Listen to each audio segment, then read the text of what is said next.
Web browser, screen पे आपको जो है वेब ब्राउजर दिख रहा है, वेब ब्राउजर की स्लाइड। तो पहले हम देख लेते हैं वेब ब्राउजर जो है वो हमारे क्या है और ये क्या काम करते हैं। वेब ब्राउजर, वेब माने इंटरनेट और ब्राउजर माने जिनकी मदद से कोई चीज खोजी जाती है, देखी जाती है, ढूंढी जाती है। कंटेंट यानी कोई मैटर लिखा हो या स्क्रीन कोई मैटर लिखा हो और वो मैटर चाहे पेजेस में हो, किताब में हो, बुक में हो, अगर आप उसको ढूंढ रहे हैं कंटेंट वाइज किसी स्क्रीन पे, तो वो ब्राउजिंग करना भी कहलाता है। तो जो ब्राउजिंग करने के लिए इंटरनेट पे एप्लीकेशन हो उसको कहते हैं वेब ब्राउजर। इंटरनेट पे ब्राउजिंग करना मतलब सर्च करना, ढूंढना, टेक्स्ट को, इमेजेस को फाइंड आउट करना, पेजेस को ब्राउजिंग करना कहलाता है। तो ब्राउजिंग करने के लिए जो सॉफ्टवेयर इस्तेमाल किया जाता है इंटरनेट पे उसको हम लोग वेब ब्राउजर कहते हैं।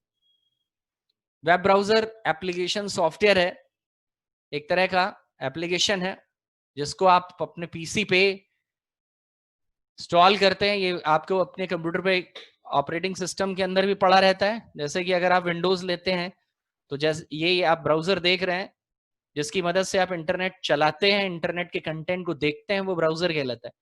तो हमारे पास अगर विंडोज हम लेते हैं तो विंडोज के अंदर इंटरनेट एक्सप्लोरर नाम का वेब ब्राउजर जो है वो पहले से ही होता है। तो वेब ब्राउजर एक एप्लीकेशन है आपके पीसी में which can display text, image and multimedia data. Web browser एक ऐसा सॉफ्टवेयर है जो आपके पीसी में टेक्स्ट, इमेज यानी फोटो और मल्टीमीडिया यानी ऑडियो और वीडियो डेटा को जो कि विभिन्न वेब पेजेस में पाया जाता है उसको दिखा सकता है। तो इसकी मदद से जो आप डिफरेंट वेबसाइट खोलते हैं, कोई भी वेबसाइट आप खोलते हैं तो उसमें जो पेज निकल करके आते हैं, दिखते हैं आपको आपकी आंखों के सामने, उनको वेब पेज कहते हैं हम लोग। तो उन वेब पेज पे जो जानकारी पड़ी रहती है वो या तो एबीसीडी होती है, लिखा एबीसीडी में लिखा रहता है, या कोई फोटो लगी रहती है, या फिर उनमें जो है ऑडियो और वीडियो जो है वो मुझे दिखता रहता है। ऑडियो वीडियो होता है या कोई टेक्स्ट या इमेज होती है। तो ये जो ब्राउजर है हमारा, ये आपको ये सब डॉक्यूमेंट, ये सब चीजें दिखाने का काम करता है। और वो वेब डॉक्यूमेंट जो आता है उसमें हम ये सब चीजें देख लेते हैं। तो ये किसकी मदद से देखते हैं? ब्राउजर की मदद से। Some of the popular web browser, जो कुछ हमारे इंटरनेट पे इस वक्त जो ब्राउजर जो प्रचलन में है और बहुत ज्यादा यूज किए जाते हैं, जैसा कि इस स्लाइड में यहाँ पे दिख रहा है, ये ब्राउजर्स ऐसे हैं जो कि हर जगह यूज हो।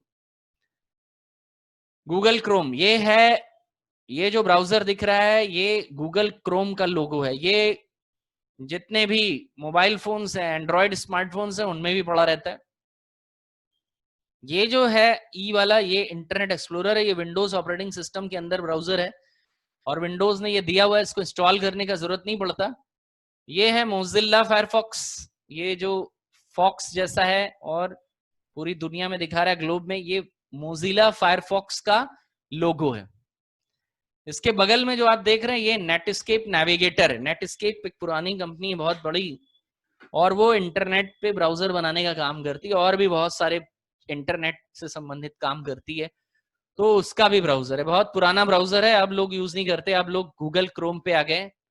गूगल क्रोम जो है वो सबसे ज्यादा वाइडली यूज होने वाला, क्योंकि ये गूगल का है और गूगल जो है वो फास्टेस्ट ब्राउजर, फास्टेस्ट चीजें बनाता है, इसलिए लोग इसको बहुत पसंद करते हैं। इस वक्त हमारे एंड्रॉइड फोन्स जितने हैं उनमें गूगल क्रोम पड़ा होगा, तो गूगल क्रोम आप देखते ही पहचान लीजिए गूगल क्रोम है। इंटरनेट एक्सप्लोरर हो गया। तो कुछ पॉपुलर ब्राउजर हैं, internet explorer, Mozilla Firefox, Netscape navigator, यहाँ पे और भी लिख सकते हैं गूगल क्रोम, ये सब वेब ब्राउजर है। क्या करता है वेब ब्राउजर? यहाँ नीचे बता रहा है क्या काम करता है वेब ब्राउजर।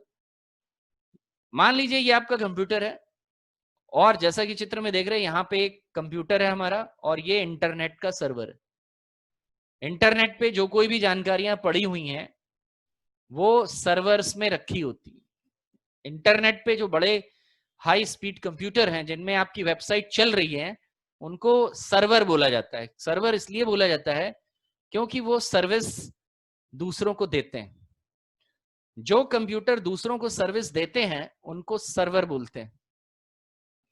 तो ये जो गूगल हो गए, फेसबुक हो गए, याहू हो गए, हॉटमेल हो गई, या दुनिया में जितने भी ये जो सर्वर अलग अलग वेबसाइटें चल रही हैं, ये किसी ना किसी सर्वर के ऊपर चलाई जाती हैं। सर्वर जो कि इन वेबसाइटों के कंटेंट और पेजिंग को अपने अंदर स्टोर करके रखता है, और जब मांगे जाते हैं उनसे, तब वो पेजेस उन कंप्यूटर या उन डिवाइसेस को देता है।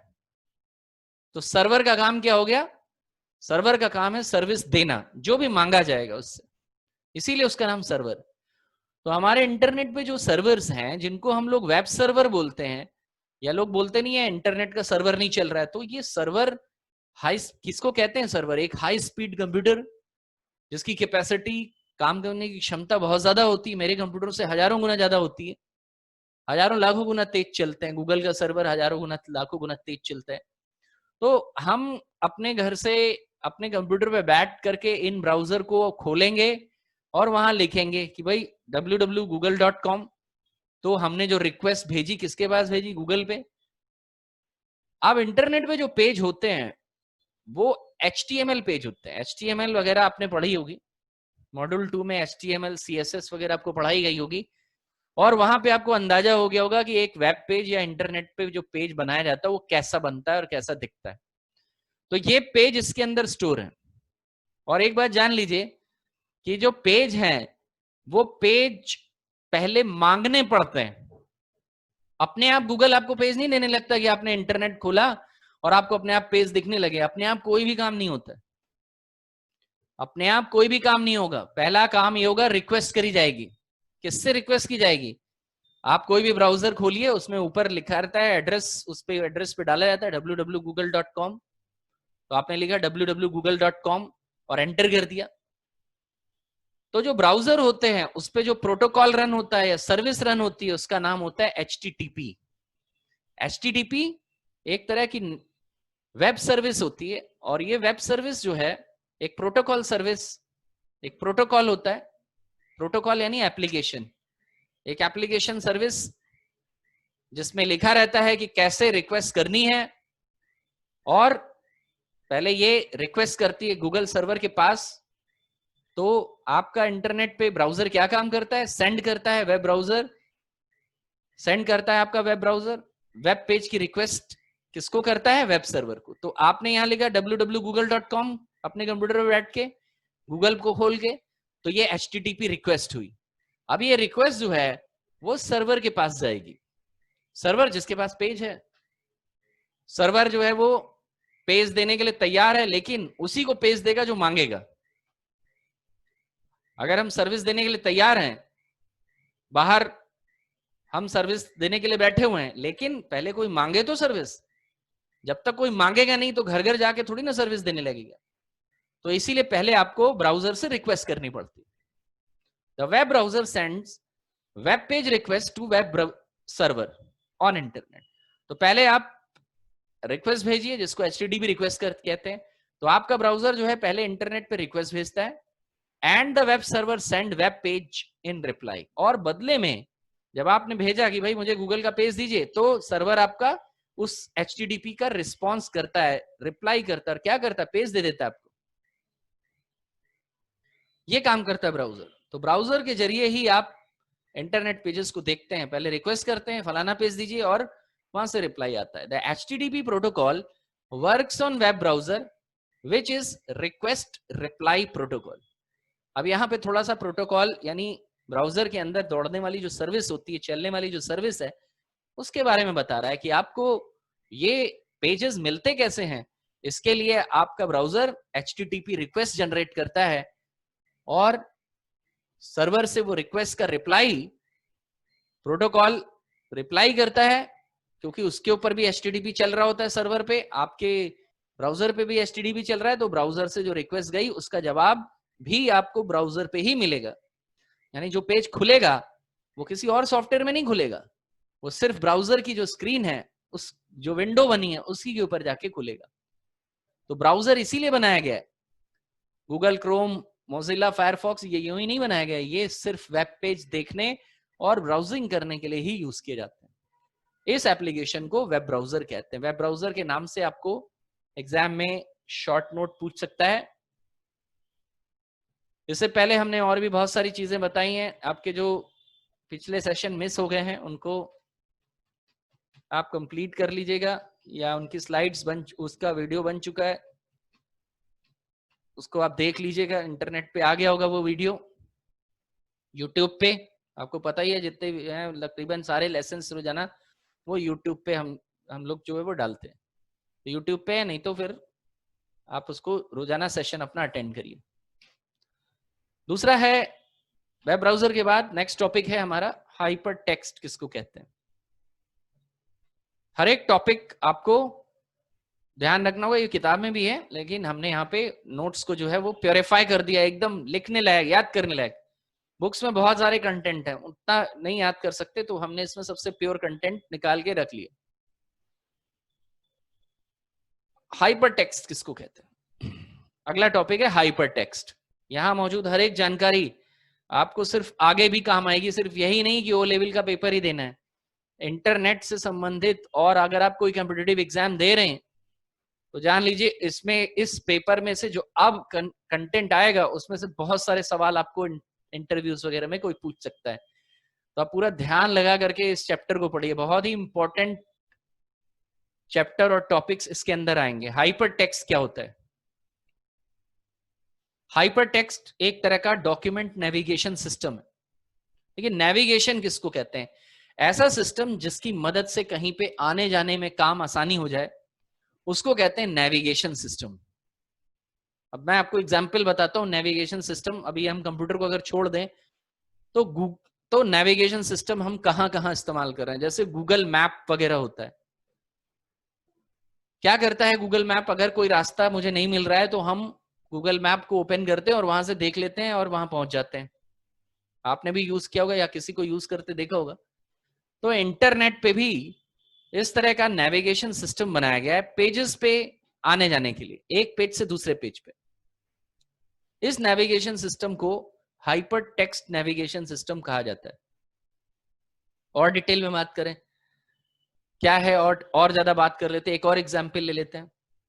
जैसे कि टेक एन एग्जाम्पल, अगर मैं आपसे सवाल करूं कि आप मुझे ये बताइए कि एक नॉवेल या एक किताब जो आप पढ़ते हैं, क्लासरूम की किताब, और एक मैगजीन जो बाजार में मिलती है, कोई भी फिल्मी मैगजीन हो गई है, उसके बीच में फर्क क्या होता है?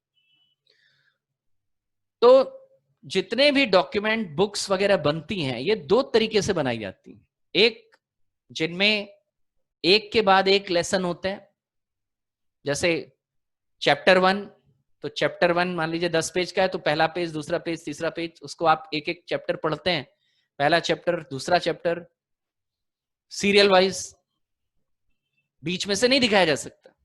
इसको आप ऐसे समझिए, अगर सीरियल के फॉर्म में, जैसे टीवी सीरियल होता है, वैसे ही हमारे बुक्स भी है। पहला चैप्टर होता है, उसमें सारे एक के बाद एक चैप्टर दिए रहते हैं, दूसरे होते हैं, तीसरे होते हैं, इस तरह करके पूरी किताब बनी जाती है, उसको हम पढ़ते हैं linear form. It is called linear text, serial text या लीनियर टेक्स्ट। लीनियर यानी सीरियल। तो यहां एग्जाम्पल में लीनियर टेक्स्ट, पहला चैप्टर, दूसरा चैप्टर, तीसरा चैप्टर, चौथा चैप्टर और पांचवा चैप्टर, इस तरह करके जो डॉक्यूमेंट बनते हैं उनको लीनियर टेक्स्ट कहा जाता है। लेकिन इंटरनेट पे इस तरह से डॉक्यूमेंट नहीं रखे गए, या पेजेस जो आप इंटरनेट पे पेज देखते हैं वो इस तरह के फॉर्म में नहीं रखे गए, बल्कि इनके लिए एक अलग तरह का फॉर्मेट बनाया गया है, वो कहलाता है हाइपर टेक्स्ट फॉर्मेट। देखिए क्या नुकसान है लीनियर टेक्स्ट में और क्या फायदा है हाइपर टेक्स्ट में। देखिए linear text line by line, एक के बाद एक पेज आता है और उसमें आप पेज देख सकते हैं। तो अब यहां ये नुकसान है कि मान लीजिए मैं पेज नंबर 1 पे बैठा हूं और मुझे पेज नंबर 5 का मैटर देखना है, मेरे लायक जानकारी, मैं पेज 1 पे बैठा हूं लेकिन मेरे को जो जानकारी चाहिए वो पेज नंबर 5 पे है, तो आप एक पेज से 5 पेज पे डायरेक्ट नहीं जा सकते लीनियर में। आपको पहले पहला पेज, उसके बाद दूसरा पेज खोलना होगा, फिर तीसरा पेज, फिर चौथा पेज, तब जाके आप 5वें पेज तक पहुंच जाएंगे। डायरेक्ट 5वां पेज नहीं खोल सकते क्योंकि आपको पता ही नहीं 5वां पेज जाने के लिए एक के बाद एक जाना होगा। लेकिन हाइपर टेक्स्ट डॉक्यूमेंट फॉर्मेट में किसी भी पेज को किसी भी दूसरे पेज से डायरेक्ट लिंक किया गया होता है, जिससे क्या फायदा है अगर आप पेज नंबर 1 पे रहते हुए पेज नंबर 5 पे डायरेक्ट जाना चाहें तो बस क्लिक करिए, आपके पसंदीदा कंटेंट पे आप सीधे पहुंच सकते हैं और वापस लौट भी सकते हैं। वहां से कोई ना कोई लिंक दिया होगा, जिस लिंक से पेज नंबर 1 से पेज नंबर 5 पे पहुंच गए और वहां से बैक करते हैं तो फट से पेज नंबर 1 पे वापस पहुंच जाते हैं। तो कभी आप इंटरनेट चला रहे हो तो आप इंटरनेट पे देखिएगा, बैक करना, फॉरवर्ड करना, इस तरह के लिंक बने रहते हैं। इनको कहते हैं, इस तरह से जो डॉक्यूमेंट नेविगेशन सिस्टम काम करता है उसको hyper text document navigation system कहा जाता है। वहां डॉक्यूमेंट जो है या पेजेस जो है वो हाइपर लिंक फॉर्मेट में, इस तरह से लिंक जो बन गया है, टेक्स्ट तो हो गया हाइपर टेक्स्ट, लेकिन ये जो लिंक बने हैं इनको कहा जाता है हाइपर लिंक। इसका बहुत बड़ा फायदा है कि आप जल्दी से पेजेस को ढूंढ सकते हैं। तो हाइपरटेक्स्ट क्या होता है? Hypertext is a type of document navigation system. Hypertext एक प्रकार का डॉक्यूमेंट यानी पेजेस का नेविगेशन यानी आने जाने का सिस्टम है, जिसपे पेजेस तेजी से आए जा सकते हैं। हम एक पेज से दूसरे पेज पे आने जाने का काम कर सकते हैं। वेयर इंफॉर्मेशन इज इंटरलिंक्ड, जिसमें इंफॉर्मेशन एक दूसरे से संबंधित होती है। उन संबंधित पेजेस में, डॉक्यूमेंट्स में नेविगेट करने के लिए, आने जाने के लिए, ढूंढने के लिए ये हाइपरटेक्स्ट नेविगेशन सिस्टम बनाया गया है। इन सच ए वे, इस तरीके से, that the desired information can be access directly and quickly. अब इस डॉक्यूमेंट नेविगेशन सिस्टम को इस तरीके से बनाया गया है, इस आधार पे बनाया गया है ताकि आपको आपकी पसंद की जानकारी डायरेक्टली मिल सके, सीधे मिल जाएगी, और क्विकली माने तेजी से। तो इंटरनेट दो ही बात, देखिए दो ही बात सबसे ज्यादा पसंद की जाती है, सीधे और तेज। सीधे काम करता हो और तेज काम करता हो, घुमा फिरा के काम करने वाला नहीं है। यहां पे ऊपर अगर हम किताब को देखें तो वहां मुझे बहुत घुमा फिरा के जाना पड़ेगा। पेज नंबर 5 तक पहुंचने के लिए पेज नंबर 1, 2, 3, 4 तब जाके 5वां पेज मिलेगा। जबकि यहां सीधे एक पेज से 5वें पेज पे आप आ जाएंगे, 5वें पेज से जो है दूसरे पेज पे चले जाएंगे, 5वें पेज से दूसरे पेज से पहले से तीसरे। तो नेविगेट हो रहे हैं आप जल्दी जल्दी। ये फायदा है, डायरेक्टली एंड क्विकली, सीधे और तेजी से। ओवर इंटरनेट पे information is stored in hypertext format. अब आपको ये भी बता रहा है कि इंटरनेट पे जो हमने पेजेस रखे हैं वो किस तरीके से रखे हैं, हाइपर टेक्स्ट के फॉर्म में। वहां लीनियर नहीं रखा गया जैसे हमारी किताबों में होता है, उस तरह के फॉर्म में पेज नहीं रखे गए। अगर रखे जाएंगे तो यूजर को पता लगा ढूंढने में कई घंटे लग जाए। अगर 1000 पेज की वेबसाइट है तो 1000 पेज, किसी यूजर की जानकारी 1000वें पेज पे है तो पेज अगर वो लीनियर बना होता तो 1 से लेके 1000 पेज तक वो ढूंढता ही रहेगा, आखिरी में साइट ही बंद कर देगा, कहेगा नहीं देखना मुझे। जब मैं डायरेक्ट नहीं जा पा रहा हूं तो मुझे फायदा क्या है 1000 पेज टटोलने का। इसीलिए हाइपर टेक्स्ट फॉर्मेट में पेजेस को रखा गया। जो पेजेस चाहिए डायरेक्ट क्लिक करिए और वहां पहुंच जाइए। इंफॉर्मेशन के इस तरह से स्टोर करने के फॉर्म को हाइपर टेक्स्ट फॉर्म कहते हैं। अब ये बनते कैसे हैं? Using HTML language. HTML आपने भी की होगी तो वहां पे भी आपने ये हाइपर टेक्स्ट फॉर्म बनाया होगा। HTML का पूरा नाम हाइपर टेक्स्ट मार्कअप लैंग्वेज होता है।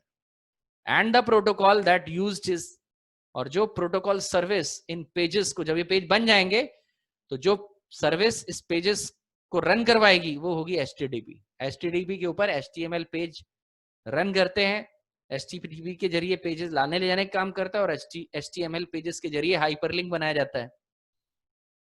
और उन पेजेस को लाने ले जाने की जिम्मेदारी, ट्रांसफर करने की जिम्मेदारी HTTP नाम के प्रोटोकॉल की होती है। ये हो गई पूरी हाइपरटेक्स्ट की कहानी। इस स्टोरी में कुछ भी नहीं छोड़ा गया है, बता दिए गए हाइपरटेक्स्ट क्या होता है। और HTML जब बन जाएगा तो उसको प्रोटोकॉल HTTP ही ट्रांसफर करेगा। पेज बनने के बाद ये जो पेज हैं एक दूसरे से लिंक कर दिया आपने HTML में, लेकिन जब ये पेज नेटवर्क में रन होंगे इंटरनेट पे तो HTTP नाम का प्रोटोकॉल इन्हीं पेजेस को आपको एक एक करके दिखाएगा और उनके बीच के लिंक भी मेंटेन किए रहेगा। ये है हाइपरटेक्स्ट। नेक्स्ट स्लाइड में, see the next slide, application of internet. अगला टॉपिक है हमारा एप्लीकेशंस इंटरनेट पे किस तरह की चलती हैं, किस तरह की फैसिलिटी इंटरनेट पे एप्स हमको देती हैं। ये जो तरह तरह की एप्स पड़ी रहती हैं, क्या क्या करती हैं ये हमारे लिए? पहला है ऑनलाइन ट्रांजेक्शन्स करती हैं। इन एप्स के जरिए जो इंटरनेट पे अवेलेबल हैं, सबसे बड़ा काम जो हम इंटरनेट पे करते हैं वो है ऑनलाइन ट्रांजेक्शन्स।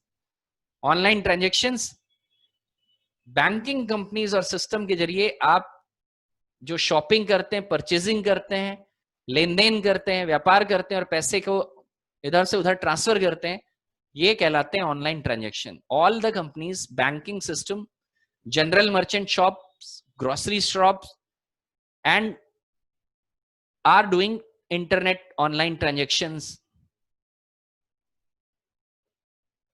शेयर, जो मार्केट में शेयर मार्केट के शेयर्स होते हैं, they buy and sell online. तो इंटरनेट पे एप्स क्या करती हैं? हमारी हेल्प ऑनलाइन ट्रांजेक्शन करने में हेल्प करती हैं। एक ऐप का एरिया जो है वो ऐसा होगा जिसके जरिए हम ऑनलाइन ट्रांजेक्शंस कर पाएंगे। दूसरा है सर्चिंग करने वाली एप्स, जैसे सर्च इंजन, गूगल हो गए, ये भी तो बनाया है इंटरनेट के लिए। Google, Bing, Yahoo, search engine, इनसे सबसे ज्यादा इस्तेमाल करते गूगल। क्या करते? वो भी एक ऐप है, गूगल ऐप, जिसकी मदद से हम सर्च कर लेते हैं, हमें कुछ ढूंढना हो, गूगल ऐप बना रखी, उस पर डालिए, आप सर्च करके देगा, तो सर्चिंग करने का काम करते हैं। तीसरा है ऑनलाइन टिकटिंग। तीसरी सुविधा, इंटरनेट पे जो एप्स पड़ी है उनके जरिए ऑनलाइन टिकटिंग भी करते हैं हम। यूजर कैन बुक टिकट्स, हम जो है टिकट बुक कर सकते हैं अपने। आपने देखा ही होगा, IRCTC की वेबसाइट है उस, और टिकट रिजर्विंग सिस्टम है। लंबी दूरी के ticket, railway ministry launched unreserve ticketing system UTS through app in 2019। ऐसी भी ऐप है जिनमें अनरिजर्व टिकट, जैसे आप प्लेटफॉर्म टिकट बुक कराएं या छोटी जगह के लिए टिकट बुक कराएं, तो उसकी भी सुविधा है, हमारी ऑनलाइन टिकटिंग की सुविधा है हमारे पास, रेलवे ने दी है। चौथा है वेदर फोरकास्टिंग, मौसम की भविष्यवाणी। News about whether on internet, internet पे मौसम क्या होगा बाहर, अगर हम देखते हैं, ये एप्स जो है वो मोबाइल पे भी, मोबाइल इंटरनेट पे भी चल रही, जिसमें हमको ये पता लग जाएगा 24 घंटे में क्या क्या होगा, बारिश होगी तो कहाँ कहाँ होगी, किस एरिया में होगी, धूप निकलेगी कि नहीं। ये एप्स भी इंटरनेट पे डाली गई हैं, ये भी हमारे अवेलेबल हैं। ई कॉमर्स एप्स हैं हमारे पास, online shopping through the internet like Amazon, Flipkart. E commerce sites के जरिए इंटरनेट पे हम घर बैठे शॉपिंग कर लेते हैं। तो इंटरनेट बन जाने से बहुत फायदा है, और वो फायदा आपको तब मिलेगा जब आप इंटरनेट एप्स को यूज करेंगे। इंटरनेट को ब्राउजर के जरिए चलाते हैं, लेकिन और सुविधाएं लेने के लिए हमको जो है एप्स को यूज करना पड़ेगा, जिसकी मदद से इंटरनेट हम ज्यादा बेहतर तरीके से और ज्यादा सुविधाएं ले सकते हैं। इनको इंटरनेट एप्स कहते हैं, applications of internet. Next, difference between internet and www। फायदा, सॉरी, डिफरेंस यानी अंतर, इंटरनेट और www के बीच में क्या फर्क है। देखिए, ये मैं इंटरनेट जो है वो अब पिछली स्लाइड में पढ़ा चुका हूं। आपकी ये सेशन ज्वाइन करने से ठीक पहले जो 2 सेशन हुए उसमें इंटरनेट के बारे में बना। देखिए, इंटरनेट, यहाँ पे इंटरनेट को एक बार मैं फिर से आपको बता देता हूं। एक होता है www और एक होता है इंटरनेट। ये दोनों अलग अलग चीजें हैं, चलती एक दूसरे के ऊपर। तो इन दोनों को समझ लीजिए क्या है ये, अगर आपने पिछली स्लाइड नहीं अटेंड करी तो। इंटरनेट जो है वो एक नेटवर्क का नाम है। जैसे इसको और अच्छे तरीके से समझ लिए, एक एग्जाम्पल दे के मैं ये बताता हूं आपको।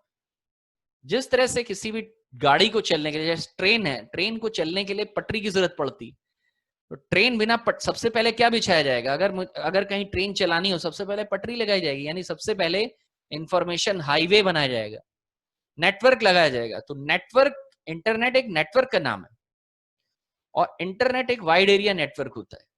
लैंड मैन में वाइड एरिया नेटवर्क, यानी जो बहुत दूर दूर एरिया तक फैला हो, जिसकी कई जियोग्राफिकल एरियाज तक पकड़ हो, फैलाव हो, विस्तार हो, उसको वाइड एरिया नेटवर्क कहते हैं हम लोग। तो इंटरनेट एक वाइड एरिया नेटवर्क है और इतना बड़ा है कि it is network of networks. तो इंटरनेट एक नेटवर्क का नाम है और इसी नेटवर्क पे www एक इंफॉर्मेशन सिस्टम है वेब सर्वर्स का जो चलता है। जब इंटरनेट लगा होगा तभी ये चलेगा। तो इंटरनेट की खोज 1969 में हुई। इंटरनेट जो सबसे पहला इंटरनेट बना था वो डिपार्टमेंट ऑफ डिफेंस, यूएस के डिपार्टमेंट ऑफ डिफेंस में बनाया। उसका नाम इंटरनेट नहीं था, शुरू में इसका नाम आरपानेट था और इसको यूएस के डिपार्टमेंट डिफेंस और आरपा एजेंसी ने बनाया था। इसको हम लोग पिछले स्लाइड में डिस्कस कर चुके हैं। तो फर्स्ट नेम आरपानेट था इंटरनेट का और आरपानेट का पूरा नाम advanced research project agency network, यानी इंटरनेट का पुराना नाम, सबसे प्रथम नाम आरपानेट। और इसको डिपार्टमेंट ऑफ डिफेंस में यानी यूएस की मिलिट्री डिपार्टमेंट ने 1969 में तैयार किया था आरपा की मदद से। आरपा एक एजेंसी का नाम है तो नेटवर्क का नाम भी उसी के नाम पे रख दिया गया। क्या है इंटरनेट?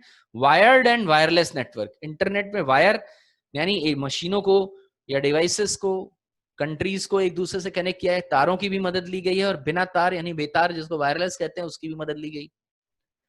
इंटरनेट को कौन गवर्न करता है? इंटरनेट पे क्या चलते हैं, किनके जरिए सूचना का आदान प्रदान होता है? प्रोटोकॉल्स के जरिए। प्रोटोकॉल्स एक तरह की एप्लीकेशन होती है, नेटवर्क सॉफ्टवेयर्स होती हैं, एप्लीकेशन सर्विसेज होती हैं जिनकी मदद से डेटा, इंफॉर्मेशन एक जगह से दूसरी जगह एक्सचेंज की जाती है इंटरनेट पे, उसको प्रोटोकॉल कहते हैं। तो इंटरनेट में प्रोटोकॉल चलते हैं। It is a hardware based network. इनमें हार्डवेयर लगा रहता है। हार्डवेयर कैसा लगेगा? राउटर लगे रहेंगे, स्विचेस लगे रहेंगे, सर्विस प्रोवाइडर होगा, उसका नेटवर्क होगा। अब आता है दूसरी तरफ टेबल के www के बारे में। www क्या है? www एक तरह का इंफॉर्मेशन सिस्टम है, ग्लोबल इंफॉर्मेशन सिस्टम। और इस इंफॉर्मेशन सिस्टम के में हजारों सर्वर्स हैं और इन हजारों सर्वर्स पे जानकारी रखी रहती है। ये सर्वर इसी नेटवर्क के ऊपर रखे गए हैं, इंटरनेट नेटवर्क पे रखे गए हैं, कनेक्ट किए गए हैं इस नेटवर्क से, तब वो चलते। तो www बाद में बना है और इसको पहला www सर्वर जो है, जो बनाया गया, वो टिम बर्नर्स ली ने, जिनको फादर ऑफ www या इंटरनेट का फादर कहते हैं, जिन्होंने वास्तव में इंटरनेट को, ये इतना इंटरनेट पे वेबसाइटों को इतना पॉपुलर किया। तो ये 1989-90 के आसपास जो है www बना। अदरवाइज नेटवर्क तो इंटरनेट का 1969-70 में बनके तैयार हो गया था इंटरनेट, लेकिन उसका नाम इंटरनेट नहीं था, उस नेटवर्क को आरपानेट कहते थे। दूसरा है एनएसएफ नेट। जिस तरह www, उसी तरह जिस तरह इंटरनेट का पहले नाम आरपानेट था, उसी तरह www का पहला नाम एनएसएफ नेट था। क्या होता था इसमें? फाइल्स रहती थी, फोल्डर रहती थी, सर्वर्स रहते थे, डॉक्यूमेंट्स रहते थे www में। फाइलें जो आप HTML फाइलें वगैरह बना रहे हैं, ये सब www के अंदर है। फोल्डर्स बनते हैं, सर्वर्स रखे जाते हैं इंटरनेट पे, डॉक्यूमेंट्स उसके अंदर रखे जाते हैं। www का प्रोटोकॉल कौन है? HTTP, hyper text transfer protocol. www क्या है? Software based technology. सॉफ्टवेयर्स होते हैं इसमें, एप्स होती हैं। वहीं इंटरनेट हार्डवेयर बेस्ड है, नेटवर्क है वो। तो राउटर, स्विचेस, कनेक्टिविटी करने के लिए हार्डवेयर, पीसी, मॉडेम, ये सब के सब, केबल्स, वायर्स, ये सब इंटरनेट नेटवर्क के अंदर आएंगे। ये दो अंतर है इंटरनेट और www के बीच के फर्क को। तो यहाँ पे आपको शॉर्ट नोट में आपसे फर्क पूछ सकता है कि डिफरेंस करिए इंटरनेट और www, या फिर सीधे www के बारे में बताइए, इंटरनेट के बारे में बताइए। हालांकि इंटरनेट के बारे में पिछली स्लाइड्स में हम एक पूरा इंटरनेट का पूरा हिस्ट्री ले चुके हैं। Difference between internet and intranet, ये शॉर्ट नोट्स में आएंगे 2 से 3 नंबर का। इंटरनेट और इंट्रानेट का फर्क बताइए। इंटरनेट और एक शब्द और इस्तेमाल किया जाता है, इंट्रानेट। इन दोनों के फर्क को समझने के लिए प्राइवेट और पब्लिक के फर्क को समझेंगे। हम एक शब्द और लेंगे, उनसे इनके बीच का अंतर समझेंगे, प्राइवेट और पब्लिक। वही फर्क इंटरनेट और इंट्रानेट के बीच में है। जो फर्क प्राइवेट शब्द और पब्लिक शब्द के बीच में होता है, वो ही अंतर इंटरनेट और इंट्रानेट में होता है। तो देखिए प्राइवेट और पब्लिक में क्या होता है, पब्लिक माने जो सब कोई देख सके, जिसको हर कोई यूज कर सके, उसको कहते हैं पब्लिक। और जिसको प्राइवेट किसको कहते हैं, जिसको सिर्फ वही व्यक्ति, एक अकेला व्यक्ति जिसके लिए वो बना है, या जिसको वो अधिकार दे दिया गया है, सिर्फ वही व्यक्ति देख सके या चला सके, उसको कहते हैं प्राइवेट। प्राइवेट रूम मतलब पब्लिक मतलब हर कोई। वही फर्क है इंटरनेट और इंटरनेट में। Internet is a public network. The network of networks, internet is the network of networks. कई हजारों नेटवर्कों को जोड़ करके तब इंटरनेट बना है। इंटरनेट पे कोई एक नेटवर्क नहीं है, बहुत सारे local area, wide area, metro area नेटवर्कों को जोड़ के तब बन गया। पूरी दुनिया के नेटवर्क को जोड़ दिया, सर्विस प्रोवाइडर को जोड़ दिया, इंडिया के, अमेरिका के, यूएस के, पाकिस्तान, बांग्लादेश, एशिया के, सब जुड़े हुए एक दूसरे से। तो ये एक नेटवर्कों का नेटवर्क है और it is available to all, सबके लिए है इंटरनेट।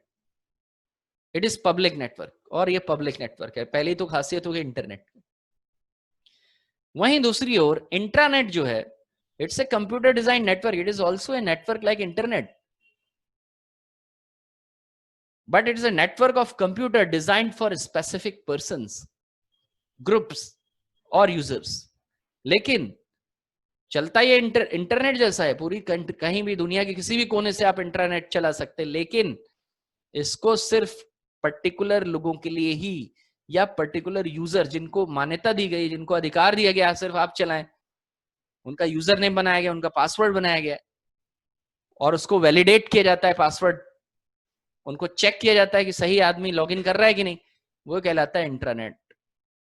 तो इंट्रानेट भी है और इंटरनेट भी है।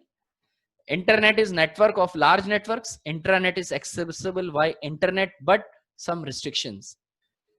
देखिए इंटरनेट बहुत बड़ा नेटवर्क है, वहीं दूसरी तरफ इंट्रानेट भी एक बड़ा नेटवर्क है, लेकिन ये चलता इंटरनेट के ऊपर ही है, लेकिन कुछ रिस्ट्रिक्शंस के साथ, कुछ शर्तों के साथ चलता है। Number of user are unlimited. Internet पे नंबर ऑफ यूजर्स अनलिमिटेड, वहीं इंट्रानेट जैसे नेटवर्क को चलाने के लिए users are limited, limited users होते हैं। ये फर्क है इंट्रानेट और इंटरनेट का।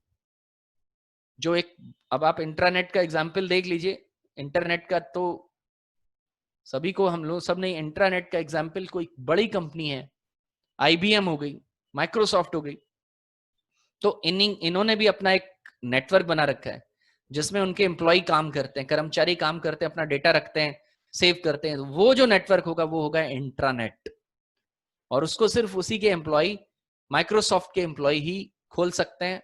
उनमें उनकी प्रोजेक्ट रिपोर्ट्स रहेगी, उनकी डेली के जिस नेटवर्क के, जिस ऑफिस के अंदर आके बैठ के वो काम करते हैं, उस नेटवर्क को बाहर बैठा आदमी नहीं एक्सेस कर सकता। वो उनके एम्प्लॉय के लिए पर्सनली उन्होंने डिजाइन किया। इस नेटवर्क को इंट्रानेट कहते हैं। तो बड़ी कंपनियों का, जो मल्टीनेशनल कंपनीज होती हैं, उनका जो नेटवर्क होता है, जो वो खुद डिजाइन करवाती हैं, वो इंट्रानेट होता है।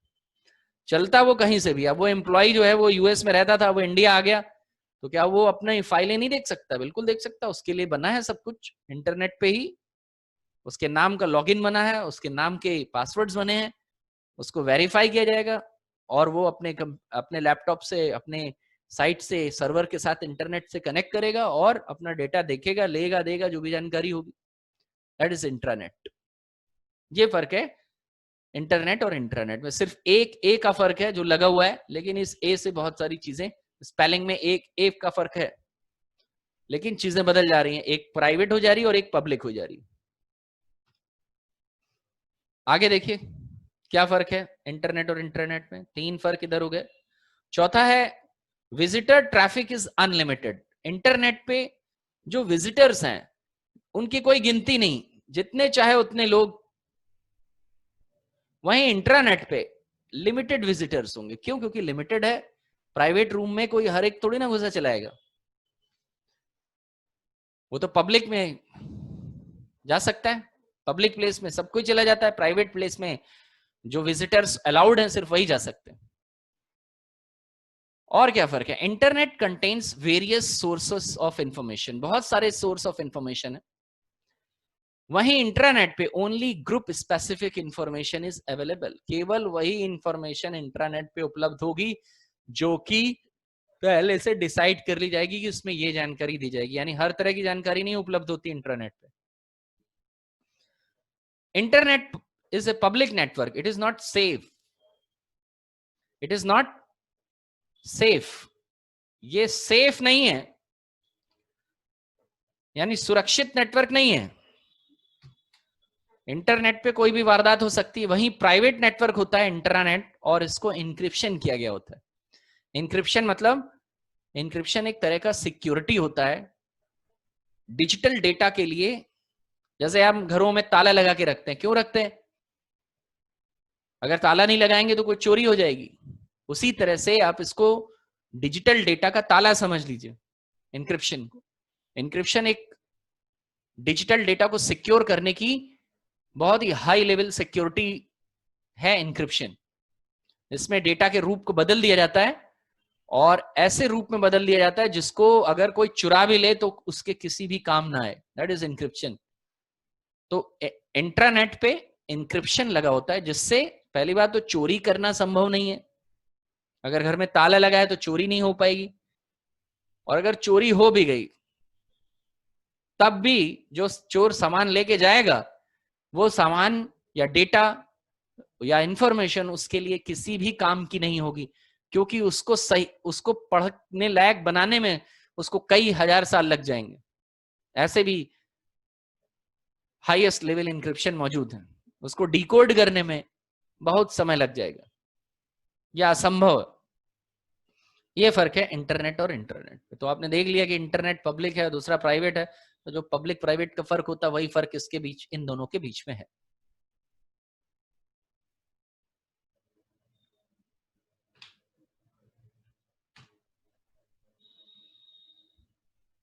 अगला टॉपिक है वेब एड्रेसेस एंड यूआरएल्स।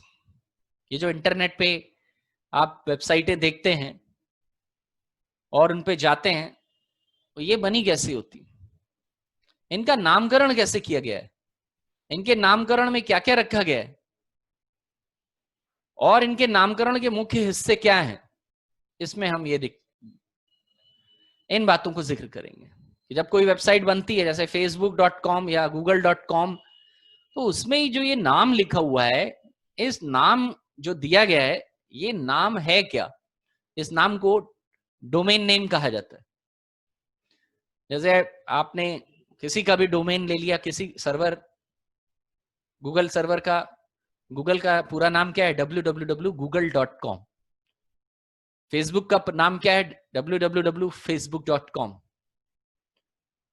इस तरह करके जितने भी रिसोर्सेज इंटरनेट के हैं उनके कोई ना कोई नाम है। नाइलेट, उसकी साइट का नाम क्या है? www.nilate.gov.in। तो सबके नाम अलग अलग क्यों हैं? किस हिसाब से उन नामकरण करे गए हैं इंटरनेट पे, वो हम इसमें देखेंगे कि ये नाम जो होते हैं इनको कहा क्या जाता है असली में, इनको कहा जाता है डोमेन नेम। डीएनएस यानी वेब एड्रेस, एक तरह का वेब एड्रेस सिस्टम। डीएनएस का पूरा नाम होता है डोमेन नेम सिस्टम। और ये जो डोमेन नेम सिस्टम है, ये जो इंटरनेट पे आप साइटें देखते हैं, जितनी भी वेबसाइटें आप इंटरनेट पे देखते हैं, उनका जो नाम होता है वो उसको डोमेन नेम या डीएनएस नेम कहा जाता है। facebook.com, फेसबुक का domain name, DNS name, domain का पूरा नाम, डीएनएस का पूरा नाम डोमेन नेम सिस्टम होता है, तो वो उनका डीएनएस नेम। डीएनएस नेम या domain name internet address scheme, एक तरह की इंटरनेट पे किसी को पहचान करने, उसको पता देने के लिए, उसका पता ठिकाना ढूंढने के लिए, डिवाइस का, सर्वर का, इंटरनेट रिसोर्स का, उसके लिए इस्तेमाल की जाती है डोमेन नेम सिस्टम नाम की स्कीम। ये एड्रेस स्कीम होती है, और इसी के जरिए जितने भी डिवाइस इंटरनेट पे लगे हैं या सर्वर्स लगे हैं उनको नामकरण किया जाता है डीएनएस की मदद से। और जो ये नाम यूआरएल बन करके तैयार होते हैं, इनको हम लोग डोमेन नेम कहते हैं। वेब एड्रेस और domain address is the name of server. Web address या जो डोमेन नेम बनता है या डोमेन एड्रेस बनता है, ये एक सर्वर का नाम होता है, और वो सर्वर जो है वो क्या करे रखता है, वो उस वेब कंटेंट को, जो वेब के जो मैटर है वेब पेजेस का, वो अपने अंदर रखे रहता है। तो जब आपने एक सर्वर बना लिया और उसके अंदर वेबसाइट रख ली, बना ली, लेकिन वो चलेगी नहीं। क्यों? क्योंकि उस सर्वर का सबसे पहले आपको नामकरण करना होगा, और यही नामकरण डोमेन नेम कहलाता है। यानी उस सर्वर को एक नाम देना पड़ेगा। उस डिवाइस हो गया, वो सर्वर हो गया जो कि उस वेबसाइट को होस्ट किए हुए अपने ऊपर चला रहा है, तो आपको उसका नामकरण जब तक नहीं करेंगे वो इंटरनेट पे चलेगी ही नहीं। और इस नामकरण करने वाली एड्रेस स्कीम को जो पता देती है, वेबसाइट एड्रेस देती, वो डीएनएस कहलाती है। तो domain address is the name of server that is hosting the web content. तो ये जो डोमेन एड्रेस बन के तैयार होता है, यूआरएल एड्रेस या डोमेन एड्रेस, इसको वो एक सर्वर का नाम होता है जो कि वेब कंटेंट को होस्ट करता है, यानी चलाता है, अपने ऊपर चलाता है, अपने ऊपर जो है वो उसको होस्ट किए रहता है। उसको एड्रेस करने की, ये नामकरण करने की सर्विस। वेब कंटेंट को जो सर्वर होस्ट करते हैं उनको नाम देता है domain name. It has two part. इन डोमेन नेम के अंदर दो हिस्से होते हैं। वेब एड्रेस के दो हिस्से होते हैं। एक होस्ट नेम होता है, उसका नाम होता है ऑर्गेनाइजेशन का। अक्सर ये जो डोमेन नेम या सर्वर के नाम होते हैं वो कंपनी के नाम पे रखे जाते हैं। एंड टॉप लेवल डोमेन होते हैं, और जैसे हम लोगों के नाम होते हैं, हम इसकी तुलना, ये डोमेन नेम की तुलना अपने नामों से अगर करें, तो हमारे नामों के अंदर भी हम जो नामकरण करते हैं, हमारे जो नाम है उनमें भी दो हिस्से हैं। एक हिस्सा फर्स्ट नेम कहलाता है, और एक हिस्सा हमारा लास्ट नेम यानी पेरेंट्स नेम या हमारा जो है सरनेम कहलाता है। तो जो सरनेम है इन डोमेन यूआरएल्स का, वो टॉप लेवल डोमेन नेम्स कहलाता है, जो फिक्स है। तो सरनेम आप अपना नहीं बदल सकते। सरनेम जो है वो पहले से प्री डिफाइंड होते हैं, हर एक का सरनेम है, और जो उस फैमिली में पैदा हुआ है जो बच्चा, उसका सरनेम उसी फैमिली के हिसाब से पड़ेगा। हम क्या बदल सकते हैं? हम अपना फर्स्ट नेम रख सकते हैं अपने हिसाब से, सरनेम तो वही पड़ेगा जिस फैमिली या जिस फैमिली ट्री के अंदर आप पैदा हुए। उसी तरह इंटरनेट पे जो सरनेम है, टॉप लेवल डोमेन नेम है, दे आर प्री डिसाइडेड, और इनको पहले से ही जो डोमेन बनाने वाली संस्था है इंटरनेट पे, उन्होंने पहले बना के रखा हुआ है। कौन सी संस्था है? Domain name. तो पहला नाम कंपनी ऑर्गेनाइजेशन का नाम होगा, and top level domain name. तो इट हैज टू पार्ट्स। जो डोमेन नेम होते हैं या होस्ट नेम होते हैं, जिनको वेब एड्रेस कहते हैं हम लोग, उसके अंदर दो हिस्से होते हैं। एक कंपनी ऑर्गेनाइजेशन का नाम and the top level domain. एक तो उस ऑर्गेनाइजेशन का नाम जिसका वो सर्वर आप बना रहे हैं या साइट आप बना रहे हैं, और दूसरा उसका टॉप लेवल डोमेन जो कि बताएगा उसका नेचर कैसा है या प्रकृति कैसी है। यानी अगर वो किसी कंपनी का है तो वो कंपनी का प्रकृति या नेचर कैसा है, क्या काम करती है वो कंपनी, क्या वो कॉमर्शियल काम करती है? तो .com popular DNS top level domain names are .com। अगर उससे बिजनेस कर रहे हैं तो उस पर .com सरनेम लगेगा। क्या वो एजुकेशनल डोमेन है, या आप किसी यूनिवर्सिटी या एजुकेशनल डिपार्टमेंट की बना रहे हैं, .edu डोमेन लगेगा। .net networking domain. .gov government domain. अब आप गवर्नमेंट की जितनी भी साइट उठा के देखेंगे उसमें .gov लिखा होगा। जैसे take an example of NIELIT. तो नाइलिट एक ministry of IT, electronics and IT, government of India है। तो आप उसकी साइट देखेंगे तो उसमें नाइलिट उसका फर्स्ट नेम हो गया, national institute of electronic information technology, और .gov माने गवर्नमेंट, और .in माने इंडिया। ORG ऑर्गेनाइजेशन और एनजीओ के लिए जो हमारी टॉप लेवल डोमेन नेम चुनेंगे, टॉप लेवल यानी सरनेम।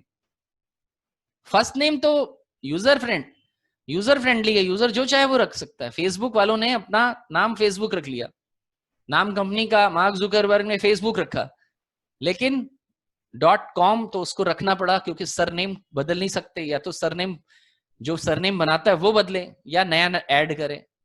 तो कोई व्यक्ति विशेष अपनी तरफ से सरनेम नहीं बदल सकता।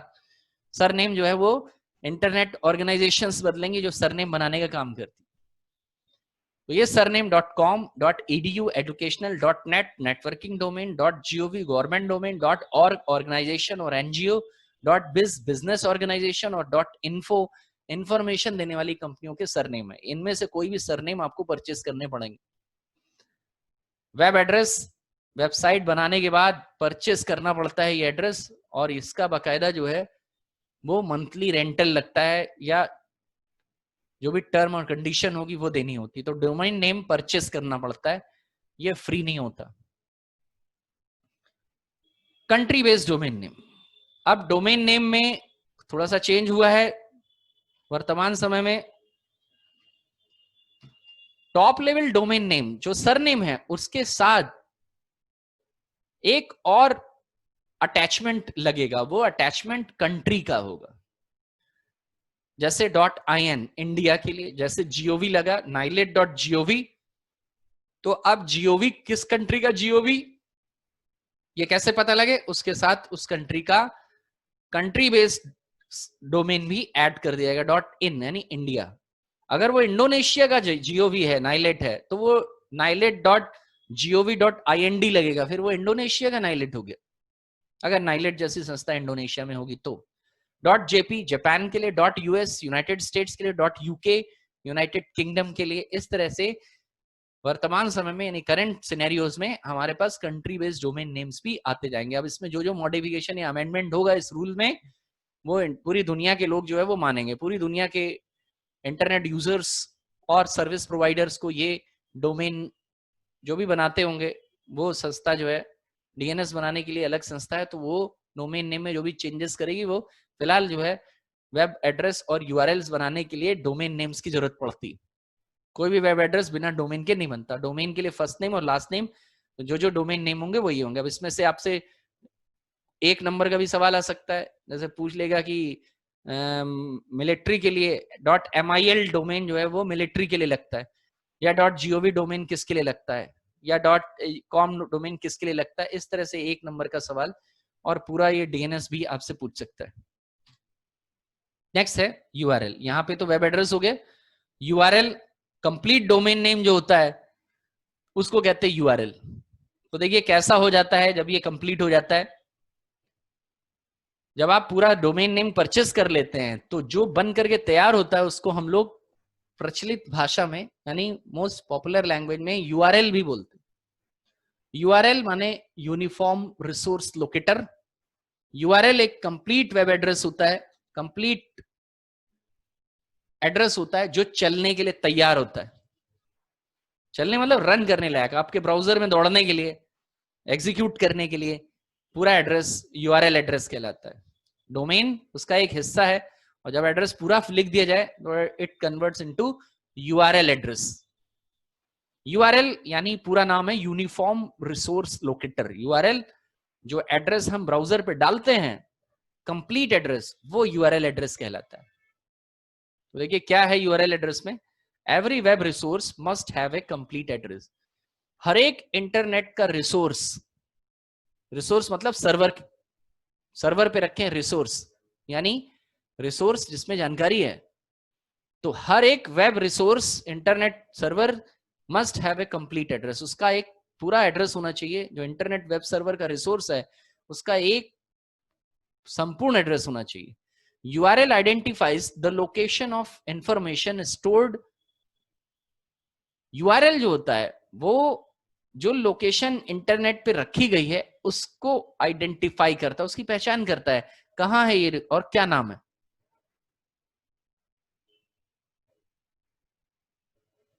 साथ ही जो प्रोटोकॉल चल रहा है और सर्वर का नाम यानी डोमेन नेम, इतनी चीजें URL के अंदर होती हैं। URL के अंदर लोकेशन होती है, प्रोटोकॉल का नाम होता है और सर्वर का नाम होता है। जैसे कि यहाँ पे आप देखिए कि हमने एक एग्जाम्पल ले रखा है, यहाँ पे http://www 2 फॉरवर्ड स्लैश लगा रखे हैं और www.mydomain.com या www.facebook.com। तो ये जो पूरा कंप्लीट एड्रेस है ये एड्रेस कहलाता है URL एड्रेस। इसमें प्रोटोकॉल कोलन फॉरवर्ड स्लैश लगा है, बैक स्लैश नहीं लगा है, ये ध्यान रहे। एग्जाम में एक बार इन्होंने एक नंबर के सवाल में इसको बैक स्लैश लगा के दे दिया और बोला कि इनमें से गलत बताइए, तो ध्यान रहे कि फॉरवर्ड स्लैश लगना है, वही वाला सही है। साथ ही किसी के बीच में ब्लैंक स्पेस नहीं आएगा, इस तरह की 4-5 एक नंबर का सवाल बनाने के लिए ये कभी कभी गलत डोमेन नेम दे देगा, उसमें से आपको पहचानना होगा। तो बहुत ध्यान से देखना है कि इनके बीच में स्पेस ना हो, साथ ही कोलन लगा हो और उसके बाद डबल कोट्स हो।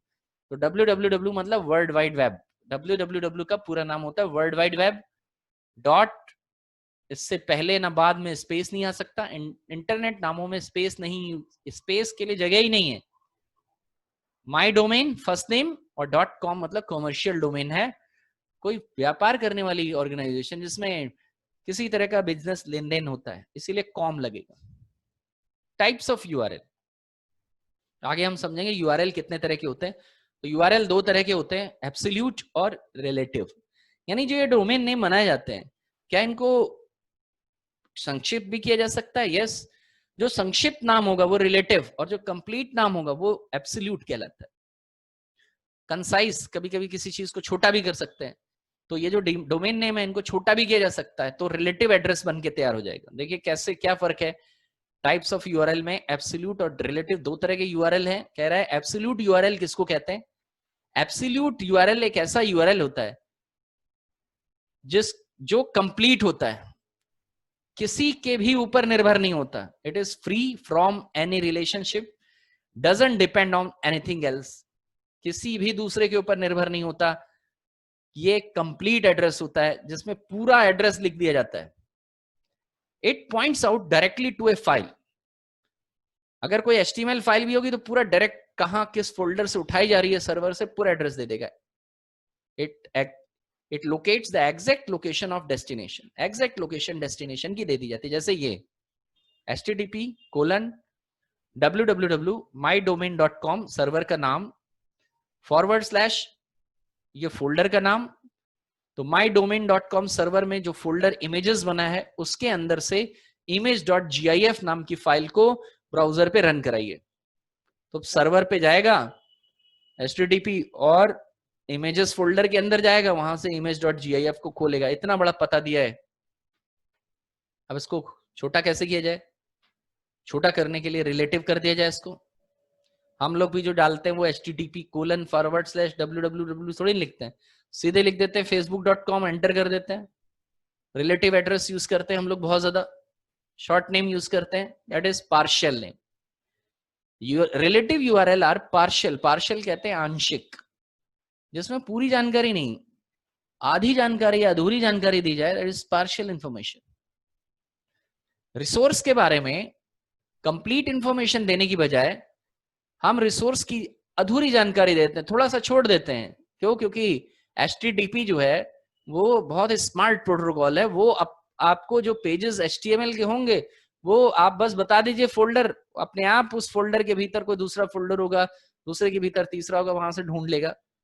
जैसे कि रिलेटिव यूआरएल ये कंप्लीट है, http://mydomain.com HTML about.html, इसमें सीधे लिख दिया about.html।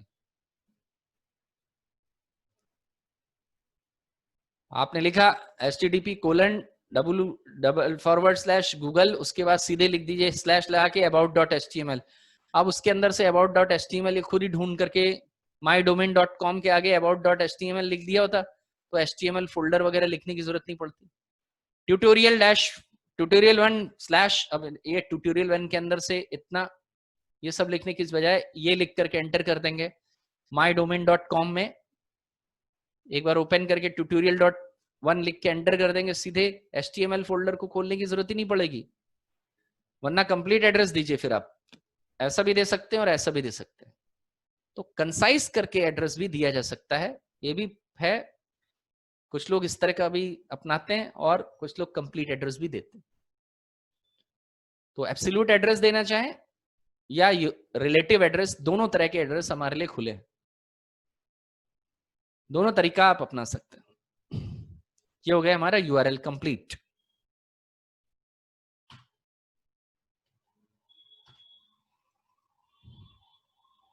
आईपी एड्रेस, ये जितने शॉर्ट हैं ये सब शॉर्ट नोट्स हैं, 1 नंबर से लेके 3 नंबर तक के लिए।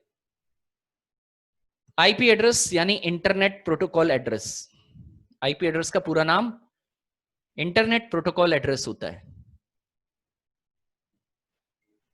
एड्रेस यहाँ पे एड्रेस शब्द का इस्तेमाल किया। एड्रेस क्यों होता है? किसी जगह तक पहुंचने के लिए, किसी व्यक्ति तक पहुंचने के लिए, किसी वस्तु तक पहुंचने के लिए, किसी चीज तक पहुंचने के लिए हमको एड्रेस यानी पते की जरूरत पड़ती है। ठीक उसी तरह इंटरनेट पे भी जितने भी रिसोर्स अवेलेबल हैं या जानकारी उपलब्ध है, वहां तक पहुंचने का पता क्या है? ये पता इंटरनेट प्रोटोकॉल एड्रेस, ये एक नंबर बेस्ड एड्रेस स्कीम होती है। जैसे अभी हमने यहां पे कहा डीएनएस थोड़ी देर पहले, तो DNS text based address scheme होती है और IP number based address scheme होती है। इसको आप इस तरह से समझिए कि जैसे किसी व्यक्ति का पता अगर हम देख लें तो उसमें नाम लिखा है, हमेशा नाम से नहीं ढूंढ पाएंगे हम उसको। कंप्लीट एड्रेस तब होगा जब उसके साथ हमको उसका मकान नंबर, गली का नंबर ये भी हो। बिना मकान नंबर के आप किसी भी आदमी को नहीं ढूंढ पाएंगे, क्योंकि एक ही नाम के बहुत सारे लोग हो सकते हैं। इसीलिए हमको आईपी एड्रेस की भी जरूरत पड़ेगी। जो डीएनएस नेम या डोमेन नेम हमने पीछे लिया, उसके साथ आईपी एड्रेस भी जरूरत पड़ती है। पूरा एड्रेस तब होगा जब डोमेन नेम होगा और आईपी एड्रेस दोनों। तो आईपी एड्रेस की अहमियत इतनी है कि क्या करता है IP address? Internet protocol address है ये, और ये एक नंबर बेस्ड एड्रेस स्कीम होती है। वहीं DNS text based address scheme होती है।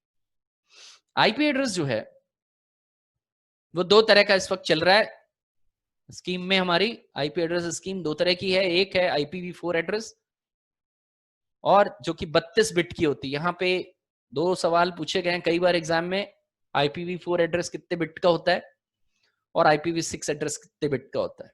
कंफ्यूजन करने के लिए वो इसमें 32, 64 सब लिख देगा। जैसे पूछेगा IPv4 एड्रेस बताइए कितने बिट का है, तो उसमें ध्यान रखना है आपको कि 32 बिट का होता है, 64, 128 सब दे देगा वो। उसी तरह IPv6 एड्रेस में पिछली बार उसने पूछ लिया था IPv6 एड्रेस 64 बिट का होता है, ये ट्रू फॉल्स में भी आ सकता है। तो आपको एग्जैक्ट याद करके रखना है, और कोई भी दूसरी इंफॉर्मेशन से बिल्कुल भी इंप्रेस नहीं होना है कि 32 की जगह नीचे 64 लिखा है तो आप IPv4 में 64 के ऊपर टिक करके आ गए, या उसको आपने जो है वो भर दिया ट्रू। आपका एक जो इम्तिहान होगा वो भरने वाला आंसर शीट मिलेगी उसमें, तो ध्यान रहे क्या भरने जा रहे हैं। IPv4 एड्रेस 32 का होता है और IPv6 128 का। उसको याद करने का तरीका ये है, अगर भूल गए तो IPv4 का 4 टाइम्स IPv6 एड्रेस होता है, 4 गुना ज्यादा बड़ा होता है, तो 32 का 4 गुना 128। IP address is a number based address scheme. IP address number based यानी इसमें संख्या लिखी जाती है। अभी यहाँ पे हमको जो हमारा कोर्स होगा उसमें हमें सिर्फ IPv4 एड्रेस पढ़ना है। अभी इंडिया में IPv6 एड्रेस जो है वो अभी आया है और अभी बहुत ज्यादा जगह इस्तेमाल नहीं हो रहा है, तो हमारे कोर्सेस में जो IPv4 एड्रेस ही है। तो IPv4 एड्रेस 32 बिट का होता है, और ये 32 बिट का एड्रेस 8 बिट के 4 खानों में बटा होता है। 8 बिट 4 टुकड़ों में बटा होता है, 8 बिट के 4 सेगमेंट। तो आईपी एड्रेस जब कभी भी देखेंगे वो इस तरह का दिखाई देगा। अगर कोई आपसे कहता है आईपी मेरा ये है, तो इस तरह का होगा आईपी दिखने में। देख लीजिए, जैसे मोबाइल नंबर होता है, घरों का नंबर होता है, ये सब एड्रेस हैं, लेकिन सबके अलग अलग स्कीम होती है। जिसने मोबाइल नंबर बनाया उसने मोबाइल नंबर बनाने की स्कीम बनाई होगी कि भाई ऐसे मोबाइल नंबर रखे जाएंगे। उसी तरह जब बेसिक फोन में 0522 लगाते हैं उसका नंबर स्कीम होगी। उसी तरह जब घरों के नंबर बनाए गए हैं उनकी अलग। उसी तरह जो आईपी एड्रेस बनाया गया उसकी नंबर स्कीम इस तरह से लिखी जाती है। पहला टुकड़ा, पहला 8 बिट डॉट, सेकेंड 8 बिट, दूसरा टुकड़ा, तीसरा टुकड़ा और चौथा। 4 8 बिट के सेगमेंट्स होते हैं, 4 टुकड़े होते हैं 8 बिट के। यहाँ 255 से ज्यादा बड़ी वैल्यू नहीं हो सकती, क्योंकि 8 बिट का डेसिमल में मान 255 होता है। तो इस तरह का 4 सेगमेंट में बटा हुआ एक एड्रेस जो बन के तैयार होगा बहुत ही स्पेशल होता है, और ये आप नहीं बना सकते। ये एड्रेस जो है वो सर्विस प्रोवाइडर, इंटरनेट लगाने वाले की तरफ से मिलता है हमको। ये प्री डिसाइडेड एड्रेस है। आईपी एड्रेस के अंदर नेटवर्क की क्लास आईडी होती है और होस्ट यानी मशीन की आईडी होती है। दो हिस्से होते हैं आईपी एड्रेस के अंदर, नेटवर्क की क्लास और होस्ट यानी मशीन की आईडी। जैसे हमारे पते में दो हिस्से होते हैं, हमारा नाम और हमारे मकान का नाम, ठीक उसी तरह आप नेटवर्क क्लास को समझ लीजिए मोहल्ले का नाम, और होस्ट को समझ लीजिए मेरे घर का पता। नेक्स्ट टॉपिक है आईएसपी। आईएसपी क्या होता है? आईएसपी का पूरा नाम इंटरनेट सर्विस प्रोवाइडर या आईएसपी। आईएसपी एक कंपनी होती है, टेलीकम्युनिकेशन यानी दूर संचार की कंपनी, और इसको आईएसपी भी कहते हैं। क्या काम करती है ISP? Internet service provider are companies who provide internet services to locals. ISP एक तरह की टेलीकम्युनिकेशन यानी दूरसंचार की कंपनी होती है और जिसका एक ही काम होता है अपने कंज्यूमर्स को इंटरनेट प्रोवाइड करना। ये अपने जो कस्टमर्स होते हैं उनको इंटरनेट घर घर पे लगा के देती है और फिर उससे पेमेंट वसूल करती है। इस काम को करने के लिए बहुत सारे तरीके अपनाए जाते हैं, लाइक वायर्ड यानी तार से भी, वायरलेस एंड मैनी मोर, और भी बहुत सारे तरीके हैं जो आईएसपी अपनाती है। इंडिया के, भारत के कुछ प्रमुख आईएसपी यानी इंटरनेट सर्विस प्रोवाइडर हैं जो भारत में इंटरनेट सर्विस देते हैं। उनमें नाम है बीएसएनएल,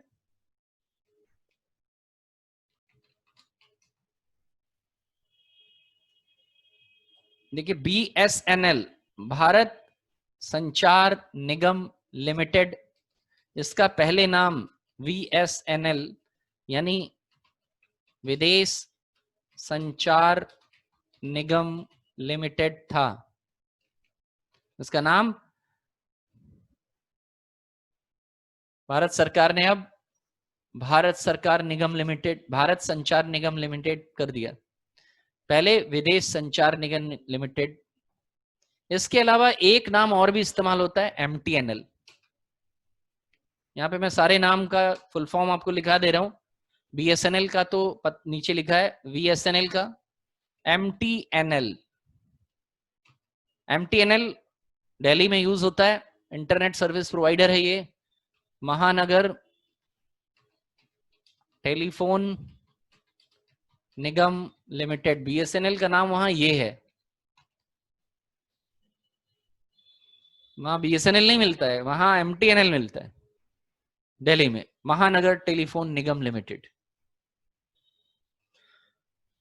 तो वीएसएनएल विदेश संचार निगम लिमिटेड, एमटीएनएल महानगर टेलीफोन निगम लिमिटेड और बीएसएनएल भारत संचार निगम लिमिटेड, ये हमारे सर्विस प्रोवाइडर।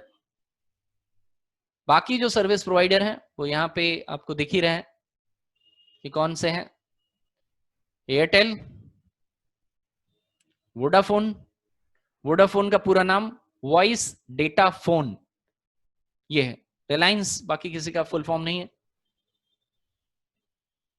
ये फुल फॉर्म आपको याद रखना, ये इंडिया के आईएसपी हैं।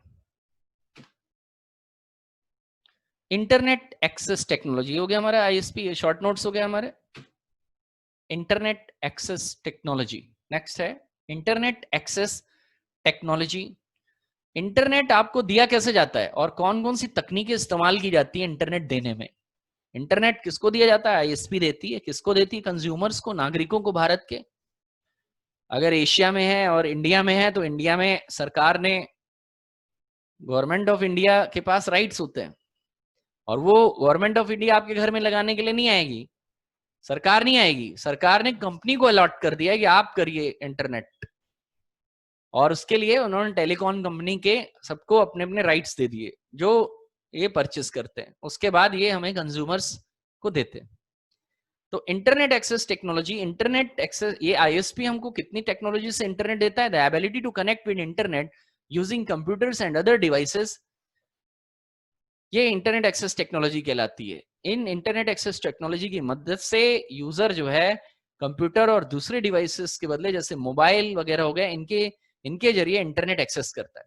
There are many different ways to obtain internet access, बहुत सारे तरीके हैं जिनकी मदद से इंटरनेट एक्सेस होता है, जैसे wireless connection, mobile connection, mobile से हॉटस्पॉट्स के जरिए, dial up connection, dial up connection telephone के जरिए, ब्रॉडबैंड, ब्रॉडबैंड लगवाइए, डीएसएल सैटेलाइट, डायरेक्ट कनेक्शन और सैटेलाइट, इन सब के जरिए आप इंटरनेट आपको मिल सकता है। इनमें सबसे कॉमन है broadband.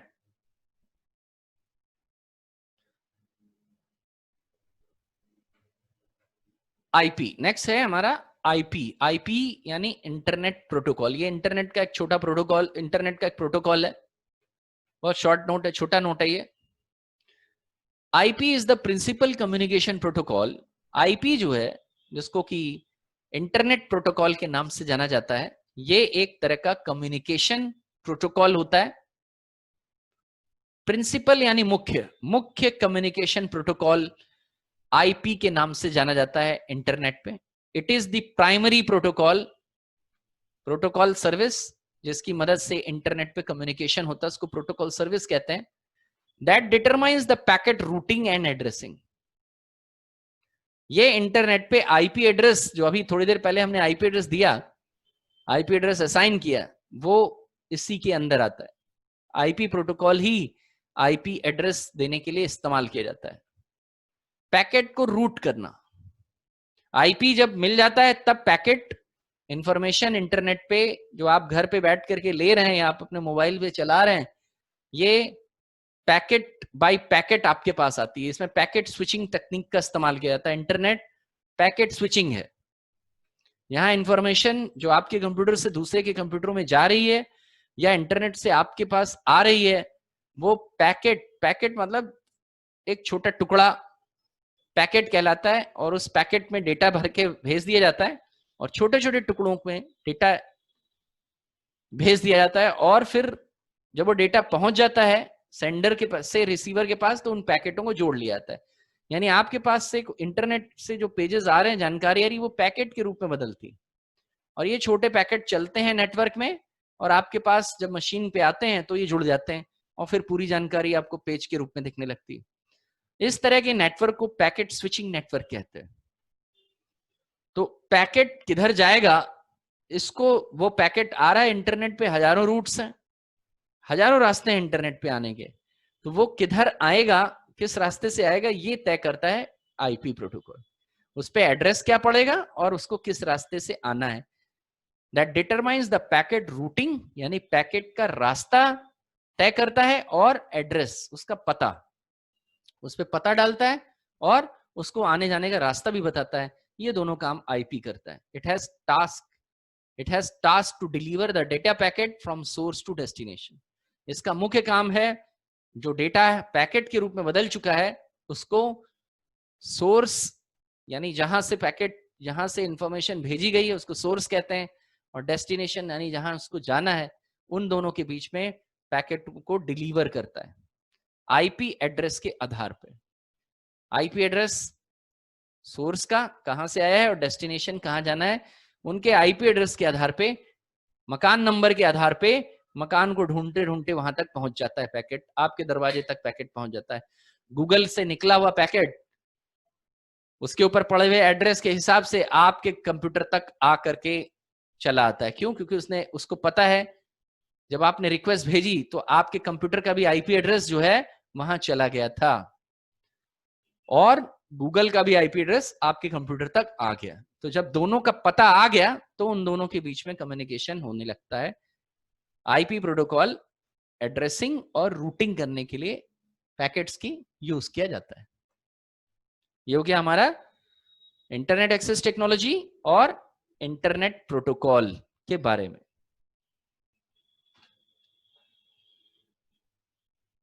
Modes of connecting internet. Mode माने मेथड, तरीके। इंटरनेट को कनेक्ट करने के कितने तरीके हैं, कितने तरीकों से इंटरनेट दिया गया, इस स्लाइड में हम देखेंगे। ये जो अलग अलग तरीके से इंटरनेट मिलता है, उनमें से हर एक तरीके में, हर एक मेथड में क्या यूज किया जाता है। हॉटस्पॉट कहते हैं, तो आखिर हॉटस्पॉट क्या होता है। वाईफाई तो क्या होता है, वाईफाई। लीज लाइन ये क्या होती है। यूएसबी टेथरिंग करते हैं, यूएसबी एक लगा देते हैं, ये सब क्या है। इन्हीं को हम यहाँ पढ़ेंगे कि किस तरीके से इंटरनेट हमारी लाइफ को चेंज कर रहा है और हमको इस वक्त कॉमन मेथड इंटरनेट से कनेक्ट होने के क्या है। The modes of connecting internet. Internet has become regular part of our life. Internet हमारी रोजाना के जीवन का हिस्सा हो गया। The ability to connect a user to internet is modes of accessing internet services. Internet access करने के लिए इंटरनेट यूजर को इंटरनेट मोड्स को इस्तेमाल करना पड़ता है जिससे इंटरनेट सर्विस का फायदा उठा सकता है वो। Some of the common modes are, common method जो इस वक्त उपलब्ध हैं वो है, पहला हॉटस्पॉट। आप हॉटस्पॉट से इंटरनेट ले सकते हैं। किसी ने अपने मोबाइल में इंटरनेट चल रहा है, उसने हॉटस्पॉट अपना ऑन कर दिया, आपने उस हॉटस्पॉट से शेयर कर लिया। वाईफाई, वाईफाई है, वाईफाई के लिए वाईफाई मॉडेम कम राउटर लगता है, उससे जो है इंटरनेट शेयर किया जाता है। लीज लाइन, लीज लाइन बहुत महंगा इंटरनेट कनेक्शन, बहुत महंगा जो है कनेक्शन है, और इसको जो है बड़ी कंपनियां जो है वो लेती हैं, और सर्विस प्रोवाइडर के पास से एक पर्टिकुलर लाइन इंटरनेट कनेक्शन, पूरा एक डाटा केबल आएगी पूरी, और उसके ऊपर सिर्फ उसी कंपनी का इंटरनेट आएगा जाएगा। Lease line. केबल इंटरनेट, जो घरों में केबल टीवी वाले हैं वो लोग भी इंटरनेट देते हैं, उसके को केबल इंटरनेट कहते हैं। ब्रॉडबैंड, आप चाहे तो अलग से ब्रॉडबैंड कनेक्शन लगा सकते हैं, ब्रॉडबैंड कनेक्शन में स्पीड बहुत अच्छी मिलती है। यूएसबी टिथरिंग, यूएसबी जिसके जरिए यूएसबी हॉटस्पॉट आप बनाते हैं, यूएसबी हॉटस्पॉट बनाने के लिए भी आता है, उसको यूएसबी टेथरिंग कहते हैं। और सैटेलाइट, सैटेलाइट इंटरनेट, जैसे टाटा स्काई से इंटरनेट दे रहे हैं आप, टाटा स्काई से भी इंटरनेट चलता है, तो वो टाटा स्काई एक सैटेलाइट बेस्ड वीसैट कम्युनिकेशन होता है, और सैटेलाइट से भी इंटरनेट वो आपके घर में पहुंचा सकते हैं। सैटेलाइट का एग्जांपल। सबसे पहले हम यहाँ हॉटस्पॉट के बारे में कहेंगे। ये आपसे पूछेगा मोड्स ऑफ इंटरनेट कनेक्शन क्या है, ये बड़ा सवाल आ सकता है। बड़ा मतलब 8 नंबर का सवाल। सवाल अब टूट करके आते हैं, पहले 15 नंबर के सवाल आते थे, अब सवाल जो है 8 3-3 नंबर के, या 3-3 नंबर के 4 टुकड़े में, या 5-5 नंबर के 3 टुकड़ों में, इस तरह रहेगा। हॉटस्पॉट क्या होता है? हॉटस्पॉट, हॉट और स्पॉट, हॉट मतलब जहां इंटरनेट चल रहा हो, स्पॉट माने एरिया। हॉट एरिया जहां से इंटरनेट एक्सेस किया जा सकता है वो हॉटस्पॉट एरिया कहलाता है। अब ये हॉटस्पॉट किसी भी तरीके से बना हो, वो एरिया जिस एरिया में वो इंटरनेट चल रहा है और आप एक्सेस कर ले रहे हैं, वो हॉटस्पॉट एरिया हो गया। हॉटस्पॉट एक फिजिकल लोकेशन का नाम है of any device which uses internet and also provide internet connectivity to other users. Hotspot एक फिजिकल लोकेशन है जिसमें कोई भी डिवाइस इंटरनेट यूज कर ले, वो इंटरनेट यूज कर रहा होता है और साथ ही दूसरों को भी इंटरनेट देता है। जैसे हमने एक वायरलेस मॉडेम ले लिया, वाईफाई मॉडेम या वाईफाई रूटर खरीद लिया, और अपना इंटरनेट जो आ रहा है उसकी केबल को उसमें लगा दिया। अब जो एरिया, क्योंकि उसमें वाईफाई लगा हुआ है, वाईफाई इंटरनेट एंटीने लगे हुए हैं, वाईफाई एंटीने, तो वो इंटरनेट को चारों तरफ ब्रॉडकास्ट करने लगेंगे, इंटरनेट जो आ रहा है चारों तरफ रिलीज करने लगेंगे। आप उसके सदस्य बन जाइए तो आप भी इंटरनेट चलाइए। ये कहलाता है हॉटस्पॉट बनाना। हॉटस्पॉट बहुत सारे तरीके से बनाया जा सकता है। हॉटस्पॉट बनाने के लिए आप अपने मोबाइल को भी, मोबाइल भी एक तरह का मॉडेम होता है, मोबाइल को मॉडेम व रूटर की तरह यूज किया जा सकता है। अगर आप अपना हॉटस्पॉट ऑन कर देंगे मोबाइल में, अगर आपके में इंटरनेट कनेक्शन है, आप अपना हॉटस्पॉट ऑन कर देते हैं, तो आपका जो मोबाइल है वो एक इंटरनेट रूटर की तरह रोल प्ले करने लगता है, और उससे किसी दूसरे यूजर को इंटरनेट कनेक्शन दिया जा सकता है। यह है हॉटस्पॉट बनाने का तरीका। इसके अलावा हॉटस्पॉट और भी तरीके से बनते हैं। Through internet, hotspot your device becomes internet service provider. तो आप अपना जो डिवाइस है उसको हॉटस्पॉट बना के इंटरनेट सर्विस दे सकते हैं। Mobile hotspot using wifi access point, आप मोबाइल हॉटस्पॉट बना सकते हैं।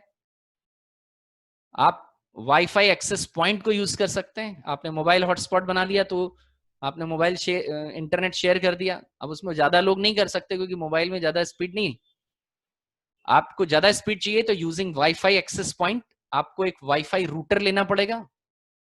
वाईफाई एक्सेस पॉइंट जिसको वाईफाई राउटर कहते हैं, जो इंटरनेट कनेक्शन लगवाते वक्त हम लोग बोलते हैं वाईफाई लगवाना है, तो वो वाईफाई मॉडेम आता है, वो लगवा दीजिए, उसको वाईफाई एक्सेस पॉइंट कहते हैं।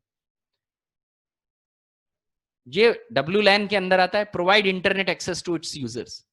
There are public hotspots and private. देखिए हॉटस्पॉट कभी कभी पब्लिक हॉटस्पॉट भी होते हैं, जहां पे प्राइवेट पब्लिक इंटरनेट होता है, जैसे कि आप किसी हॉस्पिटल चले गए या किसी सरकारी हॉस्पिटल चले गए, वहां लिखा रहता है वाईफाई जोन, तो वो जो वाईफाई जोन लिखा है वो वाईफाई हॉटस्पॉट है, वहां पे आप अपना मोबाइल से वाईफाई पकड़वा सकते हैं और यूज कर सकते हैं।